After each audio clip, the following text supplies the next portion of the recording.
काव्या सबुदिन भली से दिन भी कूଅ मूଳରେ बसी कपड़ा सबु धोउथाई।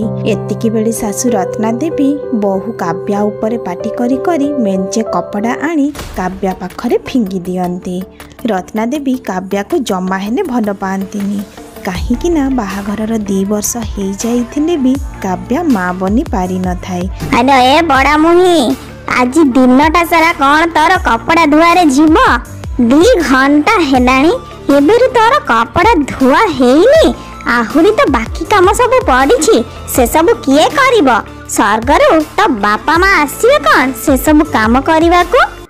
माँ दया करी मो बापा माँ को किछि कहंतुनी माँ, तांकर किछि एने दोष नाही। से माने तो मु जेबे जन्म हेबी तेबे ही आखि बुझी देइथिले।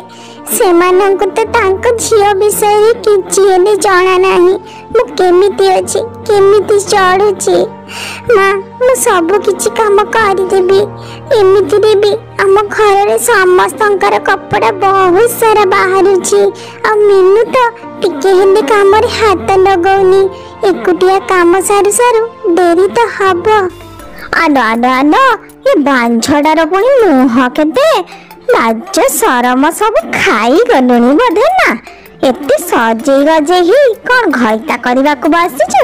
यार तो छुआ गटे जन्म करि पारुनु, धन्य तो जीवन। ता उपरे मो मुहरे पुणी जवाब दउछु ना। जल्दी से काम सब सारी घर को आहुरी काम पड़ी।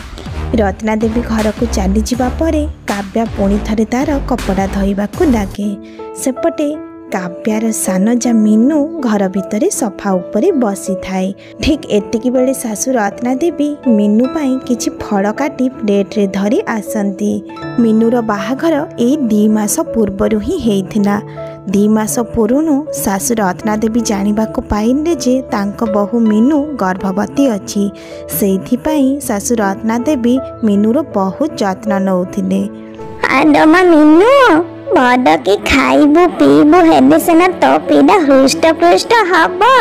तू तो टिके भी भल की खिया पिया करूनु। देख एमिति रे मु बहुत रागिबी। मते ना बस बस जमारू खाइबा को इच्छा होनी।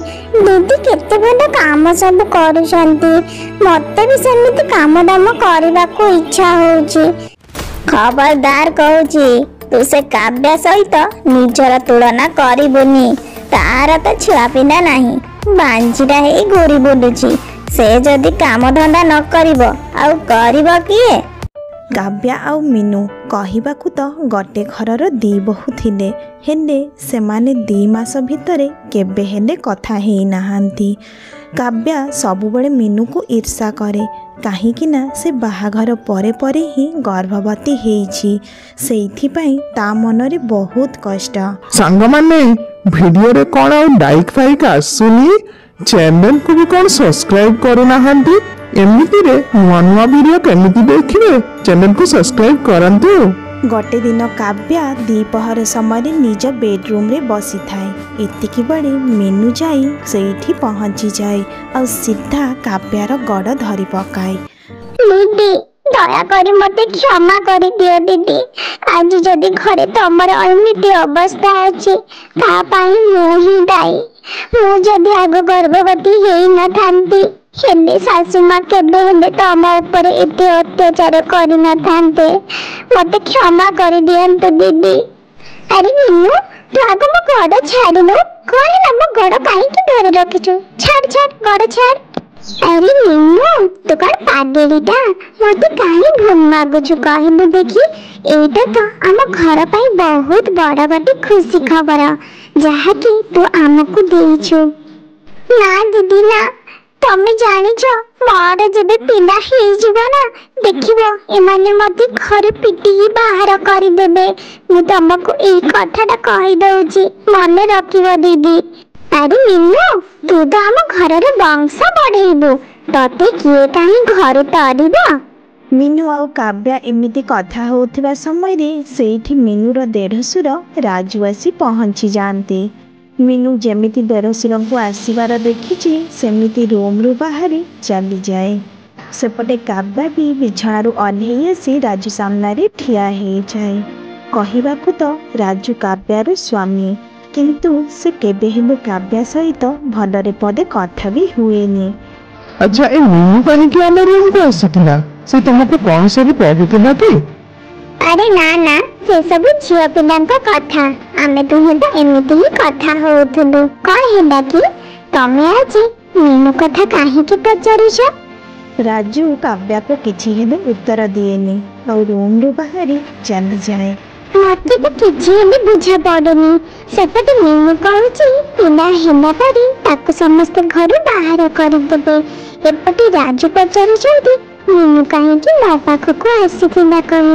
ଏସବୁ କଣ ହଉଛି? ରାଜୁ ତ କେବେ କାହା କଥା ମତେ ପଚାରନ୍ତିନି କିମ୍ବା ମୋ ସାଙ୍ଗରେ ତ କଥା ବି ହୁଅନ୍ତିନି। ତେବେ ଏମିତି କଣ ରହିଛି କି ଆଜି ମିନୁ କଥା ପଚାରିଲେ?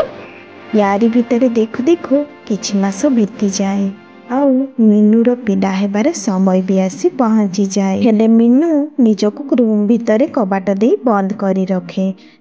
ଆଲୋ ମା ମିନୁ, କବାଟ ଖୋଲ ମା, ଚାଲ ଆମେ ମେଡିକାଲ ଯିବା। ତୋର ପିଲା ହେବାର ସମୟ ହେଇଗଲାଣି। ତୁ ଆଉ ଘରେ ଜମାରୁ ରହନି। କବାଟ ଖୋଲି ଦେ ମା। ମିନୁ ମିନୁ, କବାଟ ଖୋଲ ମିନୁ। ତମେ ମାଙ୍କ କଥା ମାନ, ହସ୍ପିଟାଲକୁ ଯାଅ। ଘରେ ରହିଲେ ଏମିତି କିଛି ହେବନି। ମିନୁ, କବାଟ ଖୋଲ ମିନୁ। ନା ନା, ମୁଁ କୁଆଡେ ବି ଯିବିନି। ମୁଁ ଏଇଠି ରହିବି। ଏଇଠି ମୋ ପିଲା ଜନ୍ମ ହବ। ହେଲେ ଦିଦିକୁ ତମେ ଖାଲି ଭିତରକୁ ଟିକେ ପଠେଇ ଦିଅ। କାବ୍ୟା ମିନୁ ରୁମକୁ ଆସିବା ବେଳେ ମିନୁର ପିଲା ଜନ୍ମ ହେଇସାରିଥାଏ। ଦିଦି ଦିଦି, ମୋ ପିଲା ଜନ୍ମ ହେଇସାରିଛି ଆଉ ମୁଁ ମୋ ପିଲାକୁ ଏଇ କମ୍ବଳ ଭିତରେ ଦେଇ ଦେଇଛି। ଦୟାକରି ତମେ ଏଇ ପିଲାକୁ ନେଇ ଏଇଠୁ କୋଉଠି ଦୂର ଜାଗାକୁ ଚାଲି ଯାଅ, ଯେମିତି ଏମାନେ ତମକୁ ଆଉ ଖୋଜି ପାରିବେନି। ଏଇ କଣ କହୁଛୁ ମିନୁ? ମୁଁ ତ ପିଲାକୁ ନେଇ କୁଆଡେ ଯିବି? ମୋର ତ ଏଇଠି ନିଜର କହି କେହି ନାହିଁ। ବାପା ମା ତ କେବେରୁ ଚାଲି ଯାଇଛନ୍ତି। ଯେଉଁ ଦାଦା ଖୁଡି ବି ଥିଲେ ସେମାନେ ବାହାଘର ପରେ ଆଉ ମୋ ମୁହଁ ଚାହିଁଲେନି। ଏ ପିଲାକୁ ନେଇ ଯିବି କୁଆଡେ? ୟାକୁ କେମିତି ପାଳିବି ମୁଁ ତ କିଛି ବୁଝିପାରୁନି। ତମେ ଚିନ୍ତା କରନି ଦିଦି, ମୁଁ ତମକୁ ଗୋଟେ ଏଡ୍ରେସ ଦଉଛି, ତମେ ସେଇ ଏଡ୍ରେସରେ ଯିବ। ମିନୁ ନିଜ ପିଲାକୁ କାବ୍ୟା ହାତକୁ ଟେକି ଦିଏ। ୟା ପରେ ଯାଇ ବାଡ଼ିପଟ କବାଟଟା ଖୋଲି ଦିଏ ଆଉ କାବ୍ୟା ସେଇ ପିଲାକୁ ଧରି ମିନୁର ବାପ ଘରକୁ ଚାଲିଯାଏ। କାବ୍ୟା ମିନୁର ବାପ ଘରେ ପହଞ୍ଚି ସେ କମ୍ବଳକୁ କାଢ଼ିଦିଏ। ସେତେବେଳେ ଦେଖେ ତା ଭିତରେ ଗୋଟେ ଟେଡି ଅଛି। ତାର ତ ମୁଣ୍ଡ ବୁଲେଇ ଯାଏ। ସେ କିଛି ହେଲେ କଥା ବୁଝିପାରେନି। ହେ ଭଗବାନ, ଏମିତି କେମିତି ହେଲା? ମିନୁ ତ ତା ପିଲାକୁ ମତେ କମ୍ବଳରେ ଗୁଡ଼େଇ ଦେଇଥିଲା ଆଉ ମୁଁ ସେମିତି ହିଁ ଧରି ଘରେ ଆସି ପହଞ୍ଚିଲି। ହେଲେ ଏ ପିଲା ଟେରି କେମିତି ହେଇଗଲା?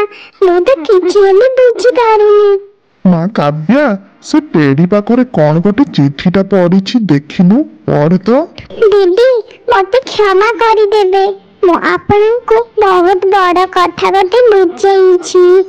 ଆପଣ ନିଜକୁ ବାଞ୍ଝ ବୋଲି ଭାବନ୍ତି, ହେଲେ ଆପଣ ବାଞ୍ଝ ନୁହନ୍ତି। ମୁଁ ବାହାଘର ପରେ ପରେ ହିଁ ଜାଣିବାକୁ ପାଇଥିଲି ଯେ ରାଜୁ ଭାଇ ଆଉ ପିଣ୍ଟୁ କେବେ ହେଲେ ବାପା ବନି ପାରିବେନି। ଦିଦି, ତମର ଦୋଷ ନାହିଁ କି ମୋର ବି ଦୋଷ ନାହିଁ। ଦୋଷ ଅଛି ତ ସେ ଦି ଭାଇଙ୍କର, ଯାହା ପାଇଁ କି ତାଙ୍କ ଘରେ ପିଲା ଜନ୍ମ ହେଇପାରୁନି। ହେଲେ ସେମାନେ ଆମକୁ ହିଁ ନିନ୍ଦା ଦେବେ। ସେଇଥିପାଇଁ ମୁଁ ମା ହବାର ନାଟକ କରିଥିଲି। ହେଲେ ସେମାନେ ଯାହା ହେଲେ ବି ଜାଣି ପକେଇବେ, ଏଇ କଥାଟା ମୁଁ ଜାଣିଥିଲି। ଅଙ୍କଲ ଆଣ୍ଟି, ମୁଁ ମୋ ଶାଶୁଙ୍କୁ ଭଲ ଭାବରେ ଜାଣିଛି। ସେ ଏବେ ଯାଇ ମିନୁର ସବୁ କଥାକୁ ବୁଝି ସାରିଥିବେ। ସେ ମିନୁ ଉପରେ ବହୁତ ଅତ୍ୟାଚାର କରିବେ। ଦୟାକରି ତମେ ଯାଇ ମିନୁକୁ ସେଠୁ ନେଇ ଆସ। ନା ନା ମା, ତୁ ସେସବୁ କଥା ଜମାରୁ ଚିନ୍ତା କରନି। ସେମାନେ ତୋ ଉପରେ ଯୋଉ ଅତ୍ୟାଚାର କରିଛନ୍ତି ଆଉ ତୋ ସ୍ୱାମୀ ଏସବୁ କଥା ଜାଣିବି ଯେତେବେଳେ ଚୁପ୍ ରହିଛି ତୋ ଉପରେ ଦୋଷ ଲଦି ଦେଇନା, ସେ ତ ତା ଫଳ ନିହାତି ପାଇବ। ଦେଖିବୁ, ମୁଁ ପୋଲିସରେ ଖବର ଦେବି ଆଉ ଏବେ ହିଁ ଯାଉଛି ମିନୁକୁ ସେ ଘରୁ ଧରିକି ଆସିବି। ସେପଟେ ଶାଶୁଙ୍କୁ ବୁଝିବା ପାଇଁ ଆଉ ଅଧିକା ସମୟ ଲାଗେନି। ସେ ମିନୁର ଚାଲକୁ ଧରି ପକାନ୍ତି। ଆଲୋ ଆଲୋ, କି ଛଇ ଦେଖେଇଲୁ? ମୁଁ ପୁରା କାବା। ସତରେ ତୁ ଭଲ ଡ୍ରାମା କରିବୁ। ଶାଶୁ ରତ୍ନା ଦେବୀ ମିନୁକୁ ଗାଳି କରୁଥିବା ସମୟରେ ସେଇଠି ଯାଇ ମିନୁର ବାପା ପହଞ୍ଚି ଯାଆନ୍ତି। ବସ୍ ଥାଉ, ମୋ ଝିଅକୁ ତମେ ଆଉ ଧମକି ଦେଇପାରିବନି, ବୁଝିଲ? ତମେ ଯୋଉ ପାପ କରିଛ ନା ତାର କର୍ମଫଳ ତମେ ଯାଇ ଜେଲରେ ହିଁ ଭୋଗିବ। ପୋଲିସ ଆସୁଛି ତମକୁ ନେବା। ମିନୁର ବାପା ମିନୁକୁ ଘରକୁ ନେଇ ପଳେଇ ଆସନ୍ତି। ଆଉ କାବ୍ୟା ବି ମିନୁ ସହିତ ତାରି ବାପ ଘରେ ରୁହେ।